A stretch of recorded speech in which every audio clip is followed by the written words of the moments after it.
Daqui a pouco saio daqui direto do estúdio para o hospital de novo, trabalhar, ajudar as pessoas, ajudar a reduzir a fila lá da cirurgia cardíaca. Isso o Sergipe tem conseguido. Essa fila que já foi de quase 1.000 pacientes, hoje é praticamente zero, mas isso é fruto de um trabalho intenso e apoio de todo o Hospital de Cirurgia, de toda a direção e da boa equipe que tem lá, pessoas determinadas, compromissadas, pessoas simples. E mostrando que o nosso Sistema Único de Saúde funciona em alguns cantos desse país e desse estado também. Então, daqui a pouco a gente já sai correndo Mas Deus é bom comigo, só tenho a agradecer. Nada, absolutamente nada a reclamar. As adversidades da vida, elas vêm para a gente vencer da melhor maneira possível. Ok.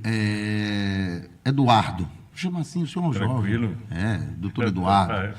O senhor já ocupou cargos significativos, né? Senador da República, deputado federal, secretário.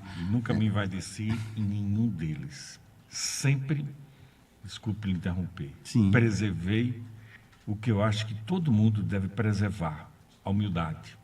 Agora, senador, quais foram os principais aprendizados dessas experiências e como elas significavam, na sua visão política atual, como é que o senhor pega todo esse aprendizado como parlamentar, como a sua atuação no Congresso e está para os dias de hoje? Qual a visão que o senhor tem Eu de fui tudo presidente de sociedade de anestesia, de cooperativa, já dei muita aula Brasil afora, tive a oportunidade de estudar em outro país, de fazer uma outra residência médica, me tornar o primeiro médico sergipano especialista em dor, de cuidar das pessoas. Mas eu digo que em 2007 eu deixei a medicina, o exercício da medicina, para me dedicar ao parlamento. Era de corpo e alma. E não foi à toa que eu fui escolhido o melhor senador do Brasil, e com nota 10. Era muito trabalho, trabalhava e trabalhava muito. E quando voltava nos finais de semana para Sergipe, ia para as bases, ia para as ruas, ia para os povoados, ia estudar, né, me qualificar cada vez mais para estar mais preparados para os embates no Congresso, enfim. Eu sou um sujeito barrista e eu defendo de corpo e alma minha terra, o lugar que eu nasci, Sergipe, Itabaiana, enfim, isso para mim O senhor é natural de Itabaiana? Sim, questionável. Sou natural de Itabaiana, os meus pais são naturais de Itabaiana, não tenho vergonha de dizer que já fui feirante, meu pai era feirante, minha avó era feirante, por isso que eu gosto de ir à feira todo sábado, todo final de semana. Quando eu não tenho um final de semana que eu não vou à feira, parece que o final de semana é incompleto. E tenho uma característica: meu final de semana geralmente é na minha terra, em Itabaiana.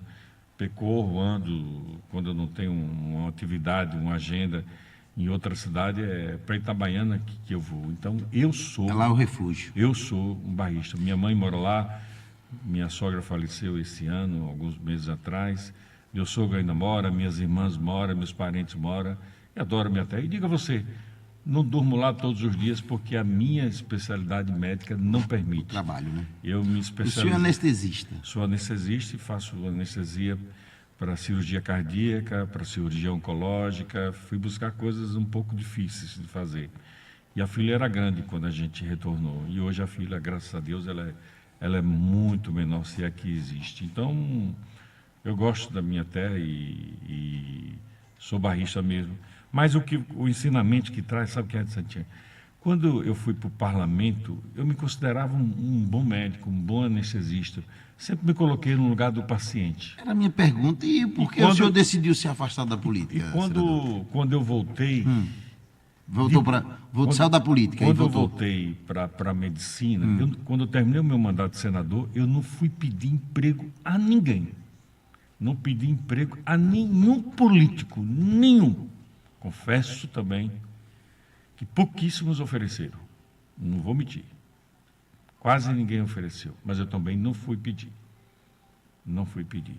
Voltei para o exercício da medicina, fui reaprender muita coisa e hoje eu lhe digo, entro num centro cirúrgico com uma visão de mundo, não apenas de hospital.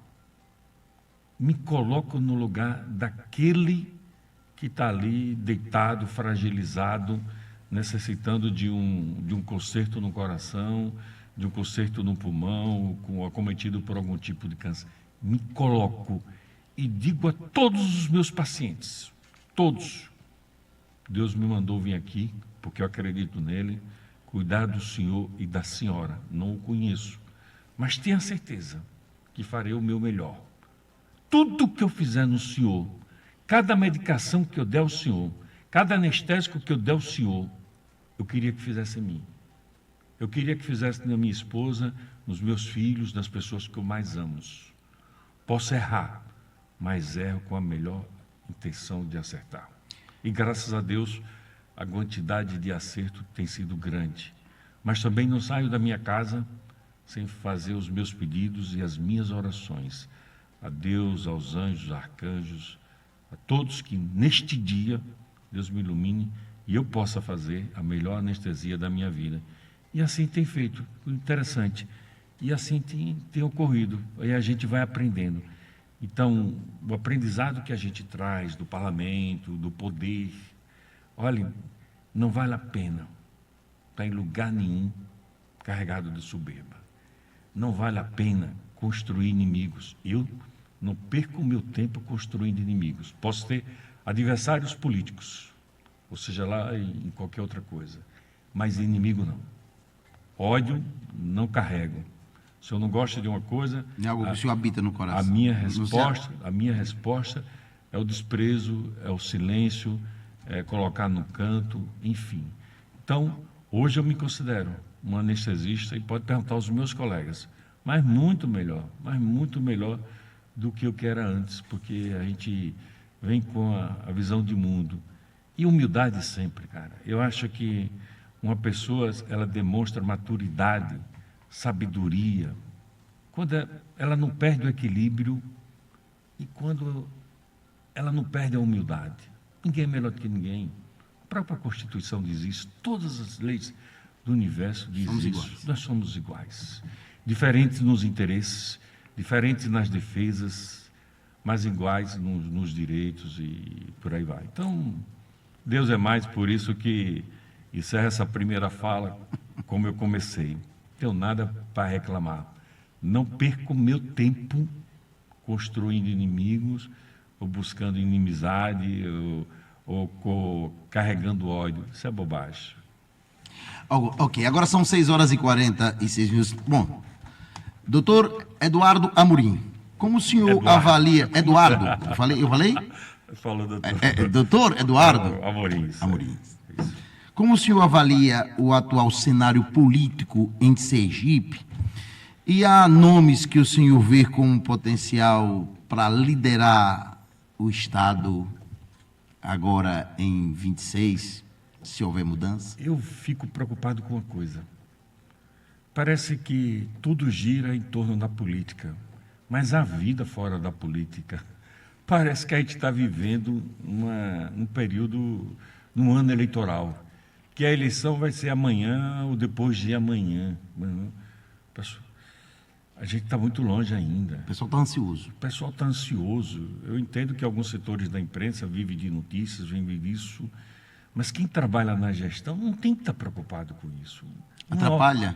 Atrapalha, não é hora disso.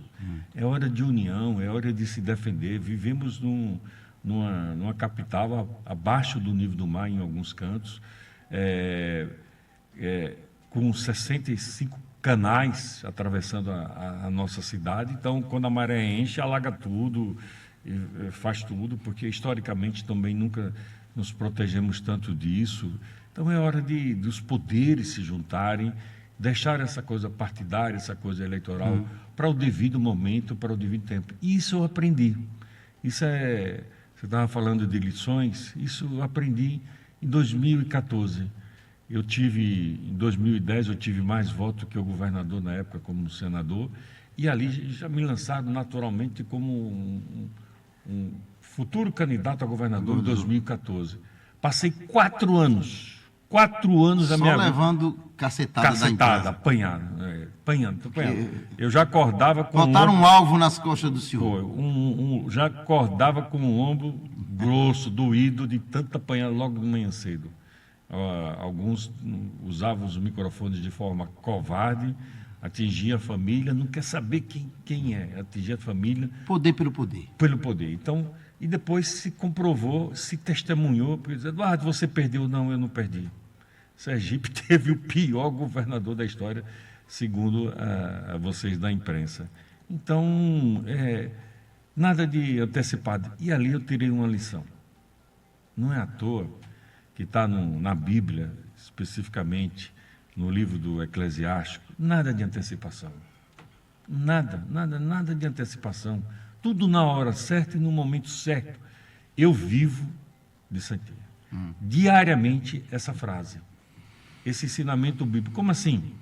Na minha profissão, eu só posso administrar o anestésico, o analgésico, na hora certa e no momento certo. Nem antes, nem depois. E isso eu trago para a política.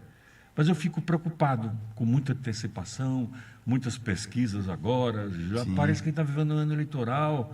Não, pessoal, não é um ano eleitoral. Não é um ano eleitoral, um ano que vem. É hora de se juntar, deixar os paranques, deixar as coisas partidárias e ajudar a melhorar o Estado, melhorar os nossos indicadores, melhorar os nossos municípios, gerar mais emprego, gerar mais renda, sobretudo para aqueles que tanto precisam, melhorar a saúde, melhorar a educação e por aí vai. Agora são 6h50. Eduardo, olha, para quem vive num meio político, é simples demais fazer essa observação de que Sergipe, em 22, almejava, entendia que queria uma mudança no cenário político. A eleição ocorreu, todos sabem lá, teve Valmir Francisquinho, teve Rogério Carvalho, teve o governador Fábio Tidieri, certo? E o voto, de uma certa forma, ele mostrou, né? O resultado oficial não foi o que apresentou nas urnas, foram apresentados nas urnas, mas mostrou que a sociedade de Sergipe estava querendo uma mudança.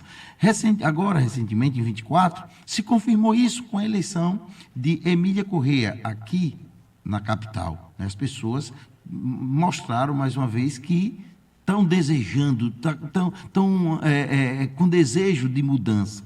E estão fazendo isso com efetividade nas urnas. Recentemente, a prefeita Emília Corrêa, ela expressou apoio ao retorno do senhor ao Senado.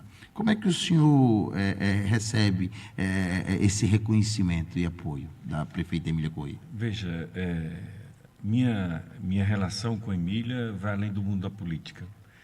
Emília é uma pessoa que já conhecia, mas nossa amizade foi fortalecida em 2022, ela foi a candidata a vice junto com o Valmir e eu ali ao Senado, era a chapa que naquele momento nosso grupo tinha e caminhávamos muitos e conversávamos muito.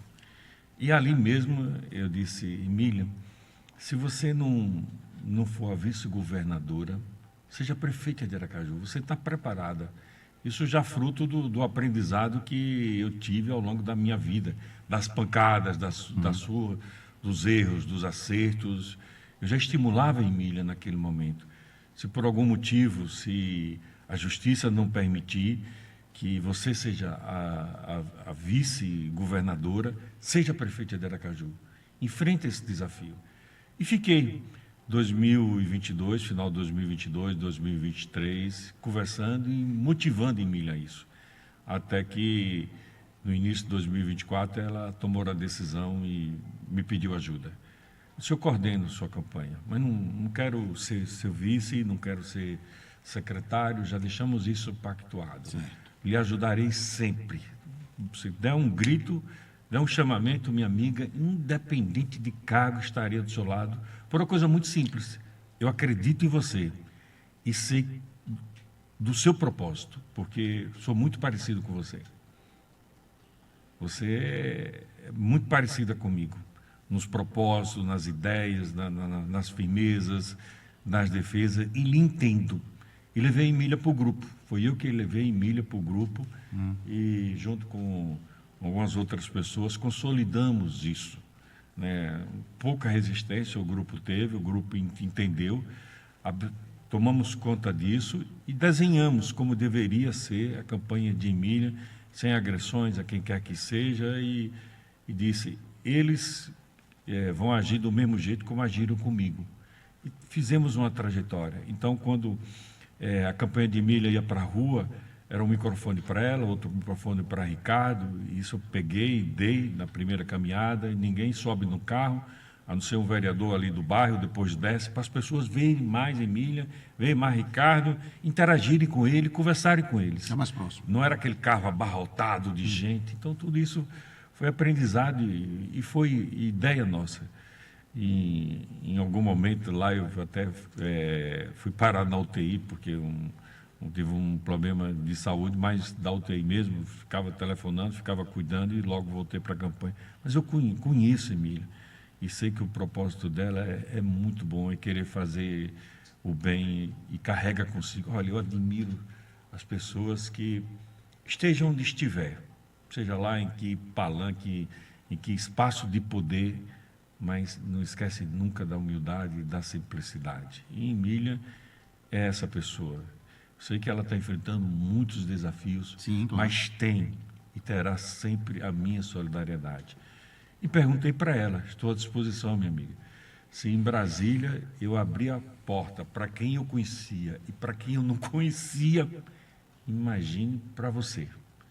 Então, fico até feliz quando, lendo hoje pela manhã uma matéria até de Zé Rinaldo, ele em defesa aí da gente, em algumas questões. Mas meu gabinete era assim, porta aberta, porta escancarada, sem olhar a cor partidária, lembrava sempre do munícipe. Sei que em política muitos dizem, isso não existe, é poder. Para mim existe. Política é lugar de gente do bem. Entrei e saí dos mandatos sem nenhuma mácula, sem me envolver em coisas escabrosas, e quando eu encontro as pessoas na rua, diz, eu votei no senhor, pois saiba que o seu voto eu respeitei, valorizei, considerei, nunca coloquei o seu voto, nunca lameei o seu voto, nunca sujei o seu voto, sempre procurei fazer dele o melhor possível para o nosso Estado e para o nosso país. Então, voltando aqui para Emília, eu conheço Emília, conheço o propósito e estou à disposição dela e do grupo para o que der e vier, porque eu sei que o que ela quer é o melhor para a nossa capital e para o nosso Estado. Ok, agora são 6h56. Doutor Eduardo, olha, nos bastidores da política se comenta muito que Sergipe é um estado pequeno, né? Todo mundo toma café na mesma padaria, faz compra na mesma...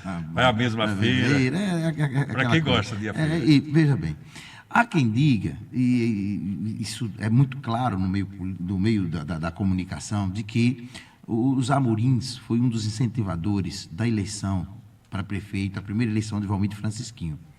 E também, né, o senhor estava no palanque, ali na eleição de 22, Valmir e Emília, né, em 22. E tem rumores daqui, tem rumores dali, tem fala daqui, tem fala dali, isso é natural da política, desentendimento, e eu acho que é no debate que chega ao entendimento. Mas, recentemente, lá em Itabaiana, teve a festa dos caminhoneiros, e me parece que tiveram por lá Emília Correia, Ricardo, o senhor, Tiago de Joaldo, e aquela solta ali parece que incomodou alguns setores, inclusive da imprensa, e movimentou os bastidores políticos. Como é que está a relação, e aí eu quero ouvir do senhor, como é que está a relação do Eduardo Amorim com Valmir de Francisquinho? Veja, meu irmão, ele foi até feliz no outro dia, numa entrevista que ele deu, para falar dessa relação. Valmir sempre foi um ente da família. Sempre consideramos, é assim que vocês consideram? Sempre consideramos uma pessoa da família. Sempre consideramos, sempre respeitamos. Quando houve uma divergência entre Maria Mendonça e Valmir, tínhamos que escolher um lado. Nem questionamos. fomos para o lado de Valmir. Me questionou. Ficamos do lado de Valmir. Quando foi para escolher Valmir candidato a prefeito, pela primeira vez, em 2012, se eu não estou enganado, acho que é 2012, quase 13 anos atrás, que alguns não queriam, eu e meu irmão fomos firmes na mesa e batemos na mesa, é Valmir. Tem que ser Valmir. E só aceitamos se for Valmir. E foi assim. Valmir era uma pessoa que eu lembro que ele tinha medo até de entrar em avião. Tem gente que tem isso. Chegou até a desmaiar em alguns aviões da Oceanel, SAMU ir buscar. Mas ele sabia que não se precisava se preocupar muito em Brasília, porque ele tinha um gabinete, uma equipe de prontidão. Todos os municípios tinham. Graças a Deus, consegui ajudar e colocar emendas numa época difícil, que não é fácil como Itabaiana. Todos os municípios, todos. Então, não preciso nominar, mas eu lembro que... Mas, às vezes, em Itabaiana, eu não ficava só em ajudar a botar emendas, dava as ideias também. Eu acho que tem que ter um pórtico bonito. Você vê quando você passa assim, eu achava que toda a cidade tinha que ter um pórtico contando a história, sim. E ali começava, botei emendas... Para dar uma característica. Para dar uma característica, a ideia que ele comprou a usina de asfalto, disse, bota emenda, nem precisou, ele comprou por recurso próprio, ele absorveu, pavimentações, um monte de coisa. Então, até o estádio de futebol municipal, o itabaianense gosta, eu sou torcedor fanático do Itabaiana. Se o Itabaiana em qualquer time do mundo jogar, eu sou Itabaiana. Então, foi ideia nossa, foi emenda nossa. Então, fiz o que teria que ter sido feito. Não tenho nada... E Valmir, sempre, repito, sempre foi essa pessoa, membro da família. Para você ser irmão, você não precisa ter o mesmo sangue, o mesmo DNA. Você pode ser irmão adotivo. Não é verdade? Eu bem sei do que é isso. Quem me conhece sabe por que eu estou falando isso. Mas o senhor está numa expressão de muito carinho por Valmir de Francisco. Então, foi assim que a gente considerou. E o irmão, às vezes, ele diz para o outro a verdade sempre. Certo. Goste ou não goste, mas a verdade.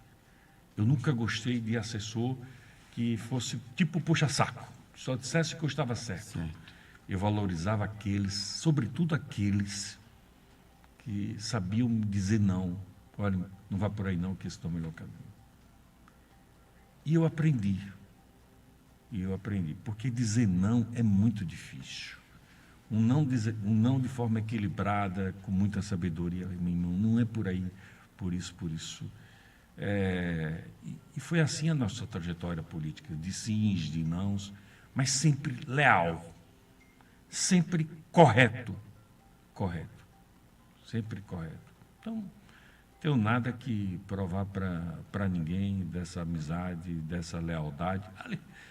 Deus é tão diferente que até um ano passado, você sabia que eu e Valmir voltava na mesma urna em Itabaiana? Na mesma urna em Itabaiana. Legal. Então, agora, meu domicílio eleitoral não está mais em Itabaiana, com a campanha de milha, trouxe para Aracaju, mas até isso, meu domicílio eleitoral era em Itabaiana. Então, essa irmandade sempre existiu. E na hora de escolher os momentos bons e difíceis, quando o Valmir foi preso, nós tínhamos um exército que estava ali de prontidão para ele,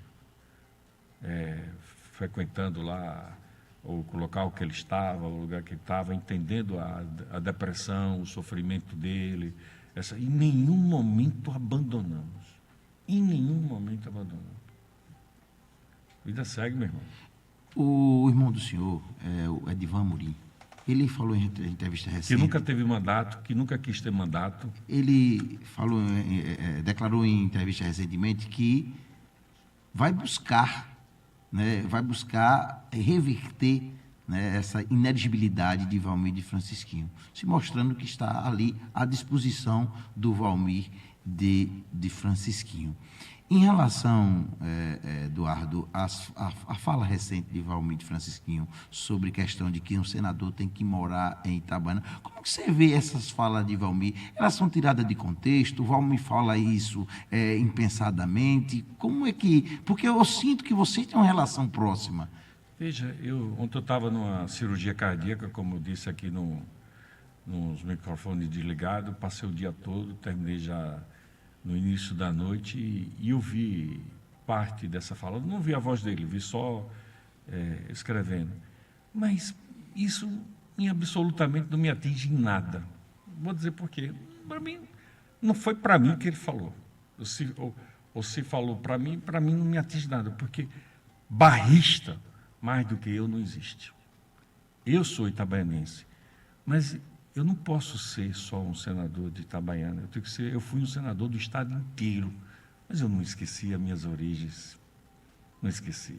Itabaiana é, por lei federal, capital nacional do caminhão, uma lei de minha autoria.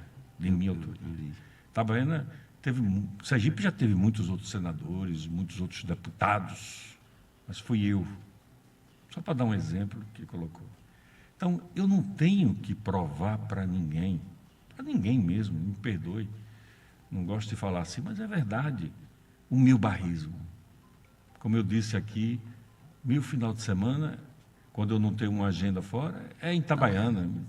Minha mãe está lá, minhas irmãs moram lá, meus parentes moram lá, tenho casa lá, até o ano passado minha residência eleitoral era lá. Se esse for o critério, eu passo com louvor. Mas não estou preocupado com isso. Isso não acrescenta, né, na discussão agora. Isso não me atinge absolutamente nada, porque mais barrista do que eu... Eu só senti isso, você mostra isso, né? Acho difícil. Olha, gostar de feira... Qual ceboleiro que não gosta de feira, não gosta de caminhão? Você anda muito em feira ali. Eu adoro tomar café na feira. Gosto de conversar com as pessoas.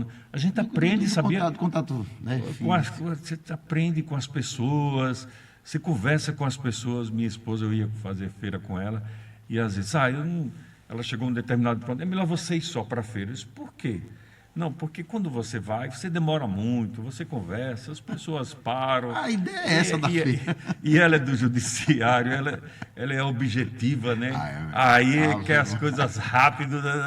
Eu disse, mas calma, eu gosto de fazer isso. E todo sábado, a gente tem um clube da feira. A gente vai tomar café em alguma feira.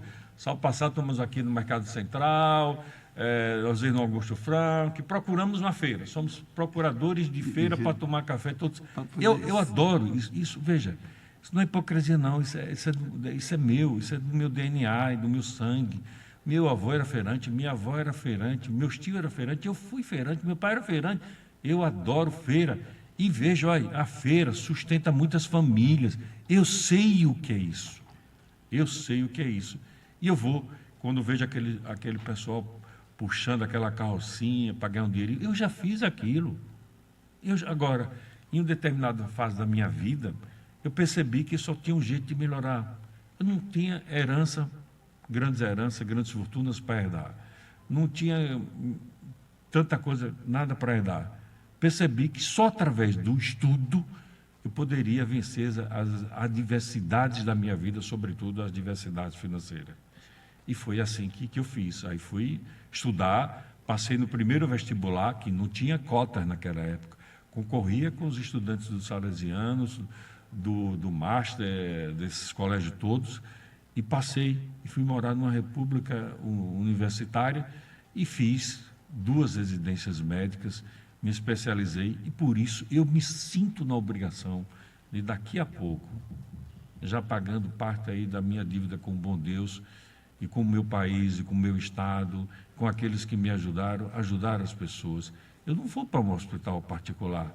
Não existe fila no hospital particular. Existe fila no hospital do SUS. E é para lá que eu vou. Todos os dias. É para lá que eu vou. O senhor tem cirurgia daqui a pouco. Eu tenho uma cirurgia cardíaca. Vou fazer uma anestesia para trocar uma válvula aórtica e uma válvula mitral. Ontem foi uma revascularização do miocárdio, 3 pontes, e por aí vai. E dou o meu melhor. Quando volto para casa, procuro ler, procuro estudar, sempre aprender. Veja, não sou melhor do que ninguém, nada. Venci os meus desafios, muitas vezes se qualificando. E não foi à toa que eu fui escolhido o melhor senador do Brasil. Então, Tá tranquilo. essa é a vida, só tenho a agradecer ao bom Deus. Então, essa coisa aí, com certeza, não me atinge em absolutamente nada. Mas, repito, fui um senador de Sergipe e do Brasil inteiro, de forma honrada, respeitando e valorizando cada centavo público, cada defesa pública. Não que eu tivesse a obrigação de agradar todo mundo, porque isso é impossível. É claro. As pessoas, como eu disse, são movidas por interesses diferentes, muitos, às vezes, divergentes, mas você tem que se colocar no melhor para aquele povo e para aquela gente, e é assim que a gente procurava fazer. Ok, agora são 7h09. Já? Doutor Eduardo, vamos fazer o seguinte, ô Júnior Soares, vamos dar uma faturada, daqui a pouquinho a gente volta. A oposição ganhou aí mais um membro, né? Tiago de Joaldo, deputado federal, conceituado. Eu já sabia. Já entrevistei, hã? Eu já sabia. Entrevistei aqui, tem mais ou menos uns 15 dias. Coerente, é seguro, sabe o que quer, não tem, assim, o ego inflado. Para ele está tudo bem, se desce, se não deu, vou para casa, tudo bem, ele tem consciência do dever cumprido. Estou fazendo aqui esses elogios porque foi isso que eu senti dele. Eu não elogio quem não presta. Eu também acho. Agora, veja, como é que o senhor avalia esse ingresso do deputado Tiago de Joaldo na oposição? Eu já sabia. O senador já sabia. Eu já sabia, mas porque as coisas estão muito antecipadas. Não era para estar a gente nesse momento, mas estão antecipando demais. Não é hora disso. A eleição é no ano que vem. Mas aí fomos a Brasília, eu e Emília e Tiago, e lá anunciamos a vinda de Tiago de Joaldo, que um time ganha uma pessoa preparada, qualificada e que vem de corpo e alma. Eu acredito no soldado que vem com a alma, que vem assim livre, e ele foi muito feliz nas palavras dele assim: olha, estou à disposição do bloco de vocês para o que quiser. Não vim aqui impor absolutamente nada. Se precisar que seja deputado estadual, candidato a deputado estadual, federal, o que for preciso. Ou seja, colocou com muita humildade o nome na prateleira. Eu participo de um bloco político que não tem dono, não tem um cacique. É um grupo que decide, é um coletivo que decide. Então, e foi assim com Valmir, com Emília, comigo, com todo mundo. E Tiago se colocou à disposição sem impor absolutamente nada. Eu sou daqueles que tem uma admiração por esse tipo de soldado, de gente que se coloca ali para a luta, para defender algo que acredita, para fortalecer uma oposição com a alma, com coisa. E reforço aqui, tenho certeza que muitos outros virão muito em breve. Não é hora disso. Eu aprendi uma coisa, lá vem as lições. Acho que de tudo tem que tirar alguma lição. As boas lições. Todo dia eu procuro, em cada cirurgia, em cada anestesia que eu faço, tirar alguma lição. E uma lição para a vida, e especialmente para a política, né, que é um jogo. Quando você não tem a máquina, quando você não tem o maior exército, utilize o silêncio, portanto, o elemento surpresa como uma grande arma. Às vezes, para você vencer uma batalha, vencer uma guerra, você não precisa de um grande exército. mas você precisa surpreender. A estratégia. Então você precisa ter estratégia. E o silêncio, quando ele é planejado, quando ele é arquitetado, ele é uma grande estratégia, ele é uma grande arma. Isso, repito, aprendi entre 2010 e 2014, quando apanhava todos os dias. Nesse partido, então, mais nunca divulgo o nome de forma antecipada. Então, veja, o nome de Valmir só foi colocado publicamente em abril de 2022, em Milha no final de março de 2024 e por aí vai. E é assim que tem que ser. Tiago de Joaldo tivemos que fazer um pouco antes por uma questão partidária. Ele teve que estar saindo do partido dele, vindo para um partido ligado a gente, então isso ia ser publicado facilmente e aí tivemos que dizer. Mas tenho certeza que muitos outros virão. E feliz do povo que tem uma oposição coerente, não uma oposição raivosa, mas uma oposição coerente, porque uma oposição coerente, ela permite que quem esteja de plantão ali no poder faça o que quer e do jeito que quer. Então, eu sempre fui quando eu era um parlamento, muitas vezes de oposição, mas de forma coerente, não raivoso. E defendia sempre de forma firme e coerente, preservando sempre, como eu disse ali, a humildade. E ser humilde, e Cristo nos ensina, também mais uma lição, ser humilde não significa ser besta. Cristo, quando precisou derrubar as barracas na frente do templo, porque ele achava que não era o local para se ter um comércio pujante como ali, ele não teve pena, foi lá, derrubou tudo. Então, ser humilde não significa ser besta. Então, é usar o silêncio, é ficar mais calado, já que você não tem a máquina nesse estado, então você tem que ser mais, né, estratégico nas coisas. E eu procuro ser. As pessoas acham, você calmo, tranquilo. Eu tenho que ser estrategista. Na minha vida anestesista, eu tenho que ser um estrategista. Porque se você está tirando para todo lado, gritando, às vezes você se descontrola, igual o sapato alto, né? Quanto mais alto, mais desequilíbrio. Pois é, então eu fiquei triste com a fala do governador. Senador, fiquei triste com essa fala dele. Eu vou falar sobre isso daqui a pouquinho, depois dos áudios, sobre a fala do Fábio Mitidieri, o governador do estado, mas antes eu queria saber do senhor. Existe plano B? Ou o plano A, o que se viu aí em 2022, Valmir de Francisquinho é o pré-candidato a governador do grupo de oposição? Valmir é um grande líder do nosso bloco, continua sendo, né, até o dia que ele quiser, tem todo respeito e é um nome natural para isso, é um nome natural. Valmir ganhou, mas não levou, né? Então, ele continua sendo. Está bloqueado pela justiça, mas existem recursos, coisa e tal. Isso é uma decisão que vai depender... Vocês já estão vendo isso na justiça? Isso é uma decisão... Então, o silêncio que o senhor falou há pouco. Então, isso é uma decisão, mas vai depender também da vontade dele, né?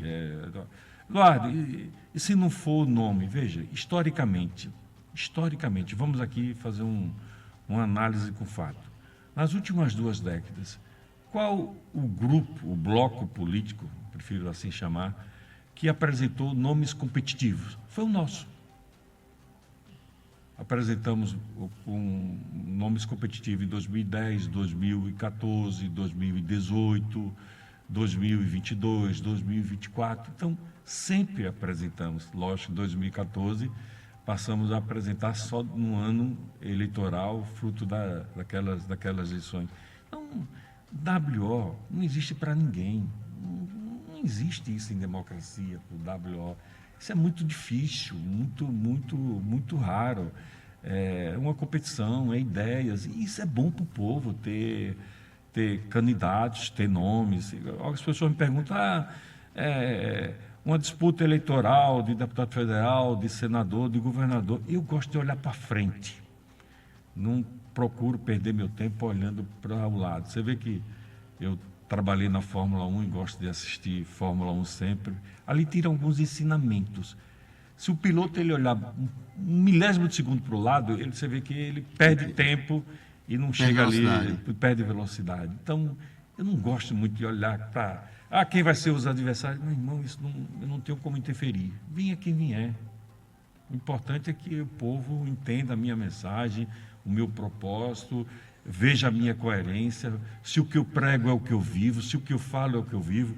Essa expressão, os amorins de forma maldosa, isso foi criado em 2014, na época, né, por Jacques e a equipe lá do mal, todos os dias apanhava, de forma muito maldosa. Como eu disse, diferente de muitos políticos, ou de ex-senadores, de ex-deputados, eu, quando terminei o meu mandato, não fui pedir emprego a ninguém. Absolutamente. E vou ser justo. Vou ser justo aqui com uma pessoa que as pessoas às vezes não reconhecem, que foi meu adversário, Belivaldo. Belivaldo Chagas.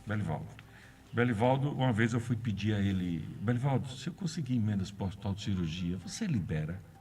Lá está tão ruim, eu ainda tenho algumas emendas, você diz, libera, Eduardo, libera. E ele me perguntou, Eduardo, para onde você quer isso? Quero ir para lugar nenhum. Eu volto para a medicina. Ele me fez essa pergunta, estou sendo justo. Foi meu adversário, tem meu respeito, ele, a família, mas ele, não esqueço nunca, ele me perguntou, para onde você quer isso? Para lugar nenhum. Eu volto para a minha medicina, para o meu exercício diário da medicina, e vou fazer, essa é a minha profissão, e fui reaprender. Os colegas me ensinaram, e hoje digo a você e repito, me perdoe a repetição, você e os seus ouvintes, me considero um anestesista muito melhor do que o que era. Você amou a profissão. Agora são 7h23, Sandes. Aumente um pouquinho aqui o nosso retorno aqui, Júnior, que tem os áudios aqui que o senador vai precisar ouvir. Vamos ouvir os áudios aí dos nossos queridos ouvintes. Bom dia, Júnior de Santinha. Bom dia ao doutor Eduardo Amorim. Aqui é o Heron Alves, morador de Aracaju. Queria fazer uma pergunta ao doutor Eduardo, né? Porque, primeiro, dizer, né, que eu espero realmente que ele seja candidato para poder dar um voto, para meu voto valer a pena, né, ao Senado, para que a gente possa colocar uma pessoa honrada como ele no Senado, né? E fazer umas perguntas a ele sobre essa questão do INSS, como ele está vendo aí, essa situação aí do INSS, né, desse roubo aí que aconteceu contra os aposentados, né, que pelo visto não vai dar em nada, né? O mensalão, o petrolão ainda pelo menos teve prisão, né? Esse aí pelo visto não vai ter, né? Obrigado aí a todos. Fique à vontade aí para responder ao Heron Alves. Pois é, Heron, isso é muito triste, né? E não é pouco dinheiro, não, foi muito dinheiro.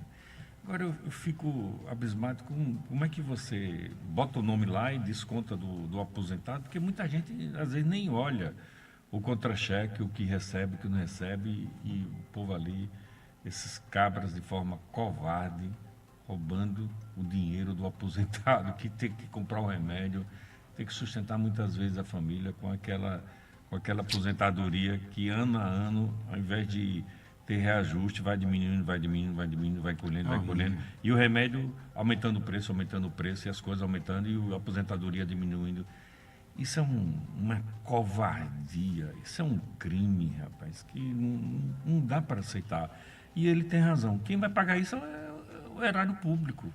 Esse roubo, mais um daqueles que quem vai pagar é a coisa pública. E, infelizmente, a gente ainda convive com esse tipo de coisa e demora a achar uma coisa tão óbvia. Mas não dava para desconfiar. É milhões que sai, que entra numa conta de a Receita Federal, os órgãos têm quem entra, quem sai, para onde vai.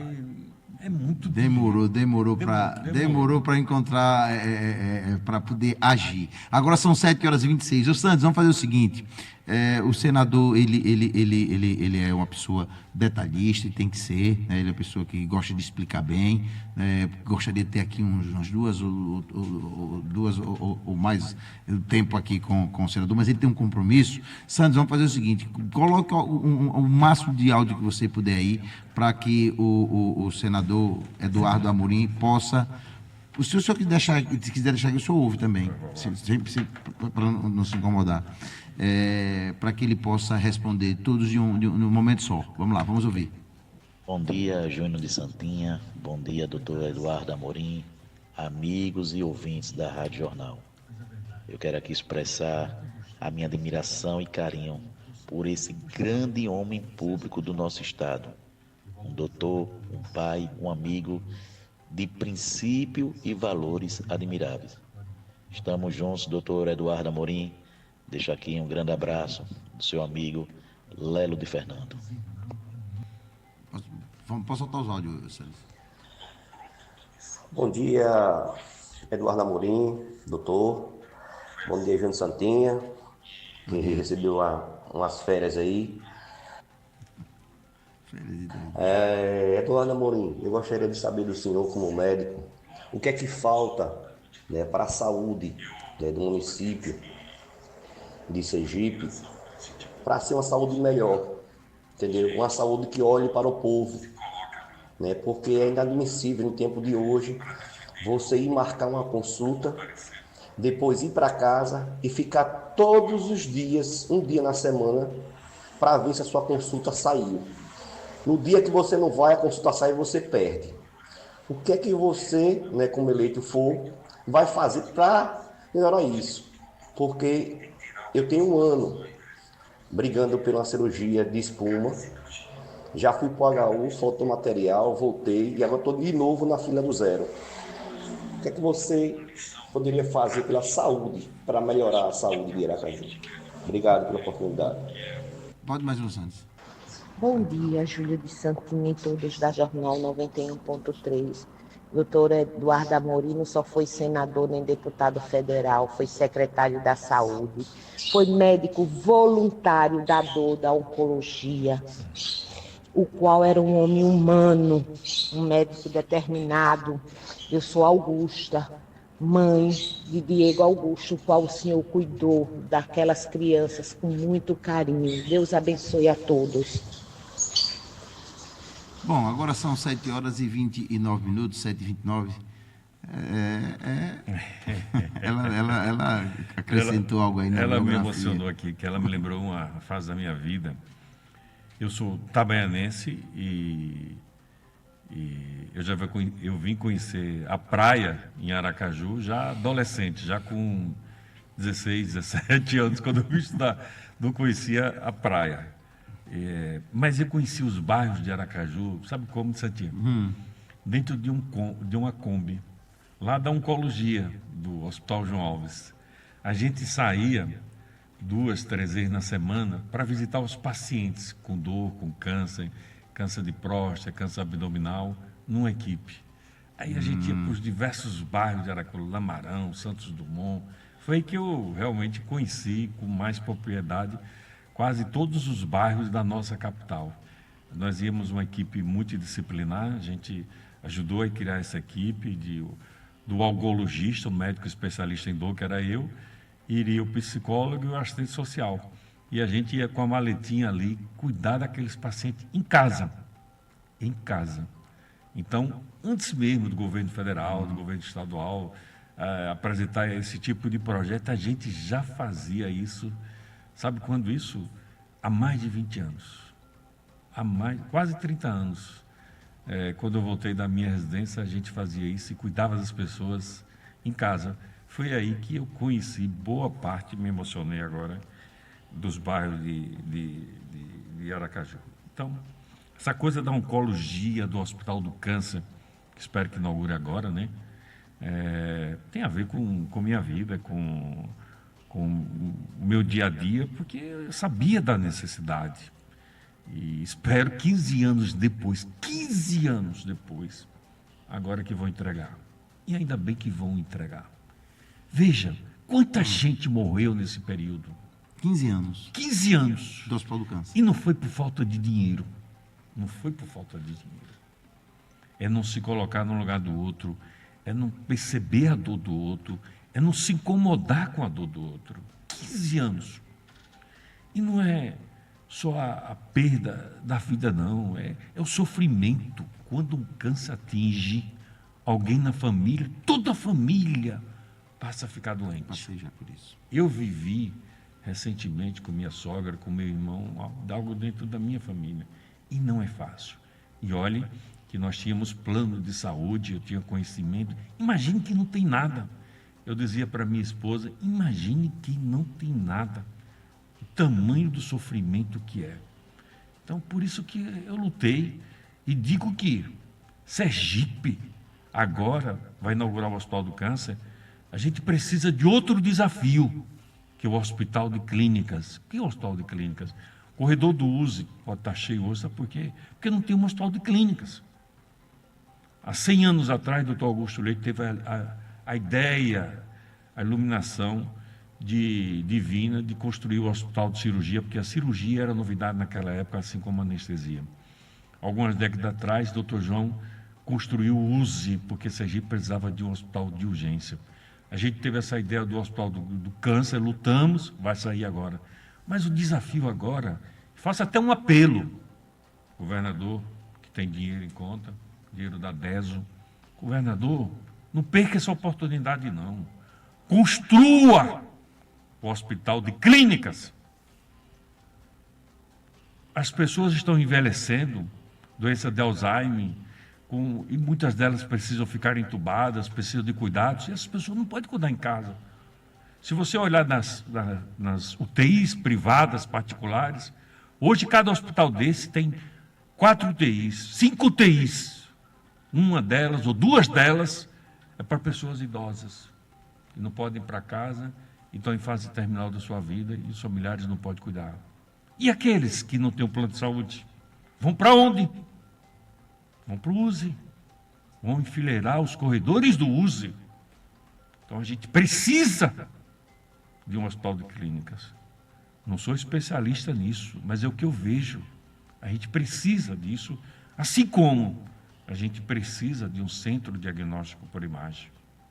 Fiquei feliz em ver agora o governador inaugurando a hemodinâmica do USE, a hemodinâmica do USE, Sim. E em Itabaiana também.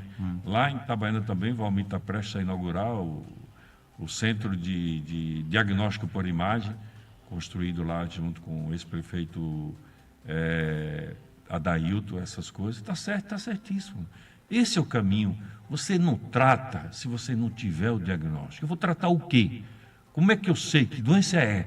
Geralmente em medicina, 90% é por algum tipo de imagem. É uma tomografia, é uma ressonância, é uma endoscopia, é uma colonoscopia, é uma biópsia que você faz ali. Se não, meu amigo, não é achismo. Aí a gente volta para milênios atrás. E não é isso mais. Sergipe foi pioneiro, cara. Sergipe foi o estado que já teve no topo da medicina mundial, quando fez o primeiro transplante de coração. 1986, eu era estudante de medicina, estava nos corredores do hospital. Quando eu vejo um movimento grande ali no corredor do Hospital de Cirurgia, o que foi? Não, vai ser feito o primeiro transplante de coração do Norte-Nordeste. Dr. Teles e toda a equipe hoje... Hospital de Cirurgia. Hospital de Cirurgia. Então, isso é nosso. Não foi em Salvador, não foi em Fortaleza, não foi em Recife. E esses estados evoluíram, foi aqui, e a gente não. E a gente fez o primeiro, tem a equipe, todos os cirurgiões com quem eu vou trabalhar daqui a pouco, todos são crias da casa, sabia? Não tem ninguém importado, são crias da casa. São crias da casa, pessoas que se formaram, se pós-graduaram, que foram fazer alguma coisa fora, como eu fui, e que voltou para a sua terra. Com certeza, muitos deles receberam convites para ficar em outros lugares, como eu recebi. Não, meu lugar a minha terra é minha terra. Aí vem o barrismo. Ninguém é mais barrista do que eu, não. Eu recebi proposta para morar na Espanha, para ficar em São Paulo, em grande centro. Não, não, não. Eu volto para a minha terra. Eu tenho que pagar o que eu recebi dos meus irmãos, dos meus conterrâneos, e pago até hoje. Essa dívida é interminável. Ou daqui a pouco continuar pagando mais um pedacinho da dívida. Não é assim. Sergipe precisa de um hospital de clínicas, Sergipe precisa de um centro de diagnóstico por imagem. E não acredito, Deus que me perdoe o que eu vou dizer, se eu estiver errado. Peço desculpas se eu estiver errado. Não acredito que seja só falta de dinheiro para isso, não. Porque dinheiro você hoje tem... A gente percebe 2 bilhões de emenda todo ano, cara. 2 bilhões 2 de emenda. bilhões? 2 bilhões de emenda. Parte dela, metade dela é na saúde. 2 bi. 2 bi. Então, você faz, cara. Você faz. E agora tem uma coisa muito grave. Planejamento, senador? 85%. Eu não diria nem planejamento. Eu diria o querer. O querer. O querer. O priorizar. O priorizar. É tudo na vida é priorizar. Você está aqui fazendo esse programa por quê? Porque você priorizou. Claro. Eu vim para aqui agora porque eu priorizei. Tudo que a gente faz é porque a gente prioriza, a gente valoriza, vai lá e faz. Então, é valorizar, cara, é priorizar. Lembrar o seguinte, 85% da população sergipana, e digo a você, modéstia à parte, fui um bom senador, mas se eu tiver outro mandato, se Deus me der e o povo me der, saúde, cara. O senhor vai focar na saúde. Saúde. Saúde. Sem saúde não precisa. Se você não tem saúde, você não faça mais nada. 85% da população sergipana, diferente do povo de São Paulo, do povo de Santa Catarina, do Paraná, 85% da população sergipana não tem plano de saúde. É SUS dependente. Por isso que ele disse aqui, a fila é humilhante. De espera para fazer o tratamento de espuma, tratamento acredito que seja de varizes, não é coisa do outro mundo mais não. Aí vai, espera, vai. Meu irmão, imagine com quem está com câncer, quem está com o motor estragado, um coração. Não dá para esperar, meu irmão, não dá. É a luta contra o tempo, o inimigo vai avançando dia a dia, e avança com sofrimento. E não é sofrimento qualquer não, meu irmão. É dor também. Então, é se colocar no lugar do outro. Se tem, meu irmão, dinheiro, se tem, valorize. Eu sei que a ponte é importante, eu sei que as coisas... Mas tem coisas que tem que ser em primeiro. E saúde tem que ser primeiro. Tem que priorizar. Saúde tem que ser primeiro. Tem que ser primeiro. Agora são 7h30 e... Desculpe aí o tom, porque... Não, é compreensível. O senhor é da área, quem mais conhece é o senhor. 7h39. Está chegando meu 7h38. A última pergunta para a gente finalizar. Sobre a fala do governador do estado, Fábio Tidieri, em relação aos vereadores que compõem aí,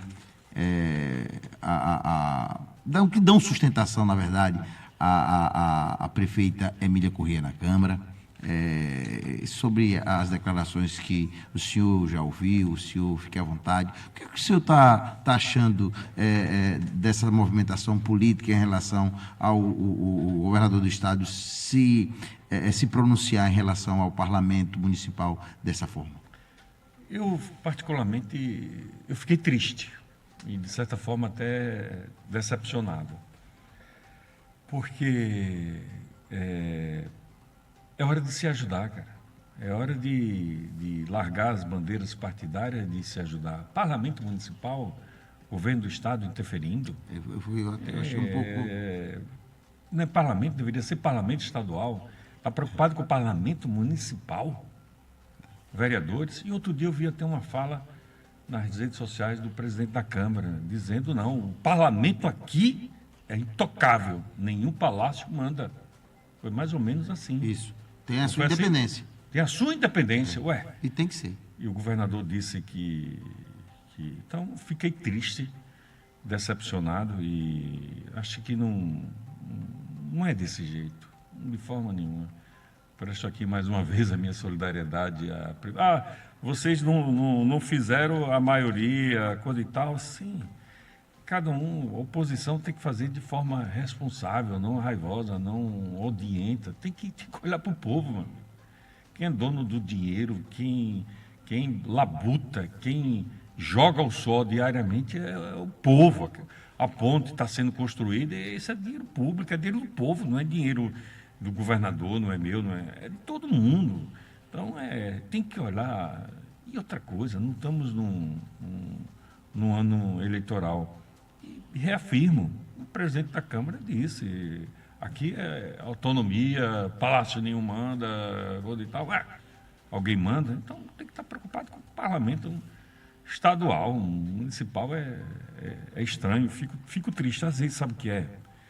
Às vezes é alguém que oriente, que diga, falta dizer ali, que ali, não é por esse jeito, porque esse não é o caminho. O governador, em algum momento, Eduardo, Eu sempre conversei com o governador, em algum momento, sentia que a Emília e o seu grupo ia se aproximar dele para 26? Não, a gente nunca... Veja, eu sempre fui uma pessoa de diálogo, como eu disse, nunca Correto. construí... Quando eu estava em Brasília, ficava no mesmo hotel, muitas vezes conversava com o governador, tomávamos café junto, naquela época ele era deputado federal e eu senador, conversávamos, ele já votou em mim em 2010 para o Senado e sempre dialogávamos e passava para ele. Ele dizia ali, desabafava, não vou aqui usar os microfones, que eu não tenho autorização para isso, de quem gostava e de quem não gostava. Então, não cabe esse tipo de coisa. Eu acho que, com certeza, esses dias passaram aí de chuva, tive dia de recolhimento, de ver o que vai acontecer com o tempo, e houve essa reflexão aí. Ele deve ter repensado muito, que a fala não foi feliz. Interferir no parlamento. Ninguém é dono de mandato de outro. O mandato é do povo. O governador não é dono de mandato de vereador, nem de deputado estadual. Não é dono. Executivo, legislativo, judiciário. São meus e vota do jeito que eu quero. Não é bem assim, né? E o que for bom, sendo oposição ou não, tem que ser aprovado. O senhor entendeu que a fala dele foi nesse direcionamento, que o parlamento municipal são os meus vereadores? O senhor entendeu assim? Ele chamou os vereadores de meus vereadores? Foi isso. Não foi de uma forma carinhosa, não? O senhor não entendeu isso? Mas depois houve reuniões, essas coisas, e nós da oposição nunca sinalizamos, olha, vamos deixar a coisa correr, vai ser para o WO. Nunca houve uma sinalização para isso. E não há sinalização para isso. Não existe WO.